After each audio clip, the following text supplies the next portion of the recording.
रूस में यूक्रेन में खुसूसी ऑपरेशन के दौरान पकड़े जाने वाले यूक्रेनी असलहे की नुमाइश का इनेकाद किया गया, जिसका एहतमाम रूसी वजारत दिफा की जानिब से किया गया। शाहिद घुमन की रिपोर्ट।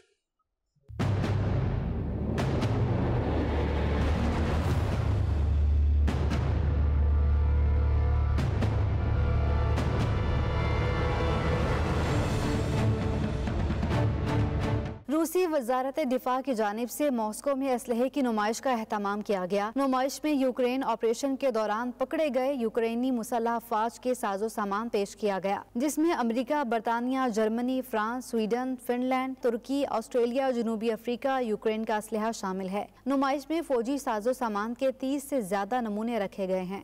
रूसी अफवाज की जानिब से नुमाइश में German Leopard 2 tank, American Abrams Bradley infantry fighting vehicle, M113 बख्तरबंद पर्सनल कैरियर और मैक्स प्रो बख्तरबंद गाड़ी, तुर्की की BMC करपी बख्तरबंद गाड़ी, बरतानवी मस्तूफ यूक्रेन के बख्तरबंद पर्सनल कैरियर्स, कोजाक बख्तरबंद गाड़ियाँ, T-72 और T-64 tank, Swedish CV-90 infantry fighting vehicle, अमेरिकी M88A1 रखे गए। नुमाइश में 2 बड़े खैमों में गैर मुल्की फौजों के छोटे हथियारों के नमूने, यूक्रेन के फौजी एहलकारों के साजो सामान, मुवासलाती आलात, टैंक शिकन निजाम, बारूदी सुरंगें और ड्रोन्स भी रखे गए हैं। नुमाइश में मल्टीमीडिया स्क्रीनों पर फजाई दिफा के दौरान कब्जे में ली गई बख्तरबंद गाड़ियों की तबाही की फुटेज दिखाई जाती है। ज़ायरीन की सहूलत के लिए नुमाइश में मगरबी मैन्युफैक्चरिंग ममालिक, हिकमत अमली और तकनीकी खसूसियात, रूसी फौजी एहलकारों की तरफ से आलात को कब्जे में लेने की जगह और हालात के बारे में मालूमात के साथ मालूमाती स्टैंड्स भी रखे गए हैं। रूसी वजीर दिफा सरगई शाइगो के मुताबिक इस फौजी साजो सामान के 30 से ज्यादा नमूने पेश किए गए हैं, जिनमें से एक अहम हिस्सा नेटो ममालिक ने तैयार किया है। उनके मुताबिक इन हथियारों की कुल कीमत अरबों डॉलर से ज्यादा है। इस नुमाइश का मकसद दुनिया के सामने मगरिब का असल चेहरा पेश करना और रूसी अवाम की हौसला अफजाई करना है, ताकि उन्हें फख्र महसूस हो कि रूस एक ताकतवर मुल्क है